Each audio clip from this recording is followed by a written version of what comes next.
Hello दोस्तों, अच्छी सोच के भाग 2 में हम आज आपसे बात करेंगे। जैसा कि पार्ट 1 में भाग 1 में मैंने आपसे बात किया कि अगर हम अच्छी सोच रखेंगे तो अचीवनेस हमको मिलेगी। लेकिन अगर पार्ट 2 में हम आपसे बात करेंगे कि ये अच्छी सोच ही हमको कैसे अच्छा बनाती है।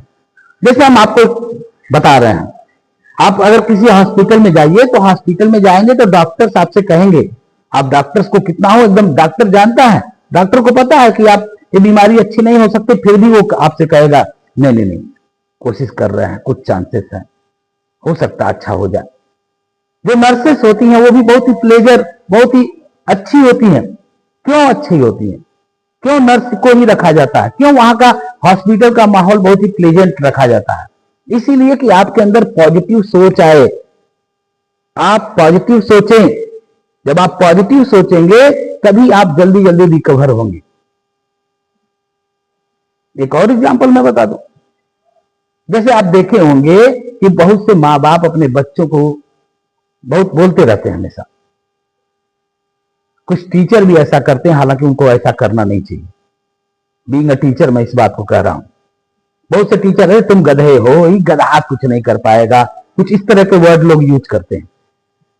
घरों में अगर बात हम करें तो माँ बाप भी कुछ ऐसे होते हैं, नहीं इससे एकदम बेकार है, इससे हो नहीं सकता। तो आप जब हम बेकार बेकार किसी को बार बार कहेंगे और वही बात बार बार, क्योंकि बच्चा है अभी वो मेच्योर्ड है नहीं, तो उस पर हमारे हर तरह की बातों का असर पड़ता है।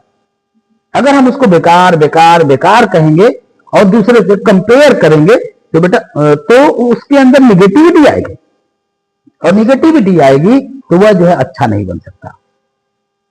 इसलिए माँ बाप को भी चाहिए कि अपने बच्चों को इनकरेज करें, बहुत अच्छा, पहले से सुधार आया है, अब हो सकता है अच्छा हो जाए, इससे भी बेहतर हो सकता है, थोड़ा सा बस और मेहनत की जरूरत है।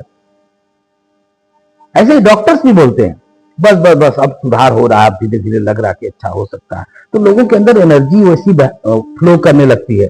अगर हम किसी बच्चों को अगर इस तरह का, अगर टीचर कहें, गार्जियन कहें, अगर उनसे इस तरह की बात करें कि नहीं नहीं नहीं, अब इंप्रूवमेंट हो रहा है, अब आप तुम अच्छा कर सकते हो, अब धीरे धीरे सफल हो रहे हो, अब तुमको ये सब चीजें समझ में आ रही हैं, अगर हम इस तरह इनकरेज करते हैं तो उस बच्चे का इंटरेस्ट बढ़ता है, और जब इंटरेस्ट बढ़ता है तो पढ़ना शुरू कर देता है, और पढ़ना शुरू करेगा तभी वो आगे बढ़ेगा। तो मैं उन लोगों से भी निवेदन करना चाहूंगा, आग्रह करना चाहूंगा कि अगर आप एक गार्जियन है, अगर आप एक टीचर हैं, अगर माँ है, बाप है, तो प्लीज बच्चों का कंपेयर किसी दूसरे से न करें, और उनके अंदर निगेटिविटी नहीं, उनको इंकरेज करें। उनकी गलतियों को बताएं जरूर, लेकिन उनको इंकरेज करें, उन गलतियों को बार बार थोपे नहीं। Thank you very much.